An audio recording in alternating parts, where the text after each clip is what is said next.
জুলাই সনদ স্বাক্ষর অনুষ্ঠানে জুলাই যোদ্ধাদের যাওয়া এবং তাদের ওপর লাঠিচার্জের ঘটনায় সরকারের ভূমিকাকে সন্দেহের চোখে দেখছে এনসিপি।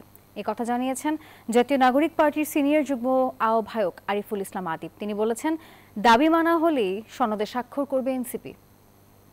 ঐকমত্য কমিশনের পরবর্তী যে প্রক্রিয়াগুলো আছে সেই প্রক্রিয়াগুলো এনসিপি অংশগ্রহণ করবে এবং একই সাথে যে দাবি আছে সে দাবি আদায়ের যখন সুস্পষ্ট দৃশ্যমান হবে, দাবি আদায়ের দৃশ্যমান, তখনই এনসিপিটা স্বাক্ষর করবে।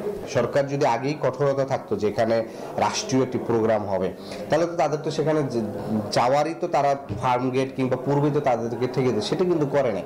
আপনি তাদেরকে একেবারে 3টা পর্যন্ত আপনি নিয়ে গেলেন, আগে প্রোগ্রাম স্থল পর্যন্ত, আবার আপনি খুব নৃশংসভাবে তাদেরকে বের করে দিলেন। ফলে এই পুরো প্রক্রিয়াটাই সরকারের যে আচরণ সেটাই একটা সন্দেহজনক আচরণ।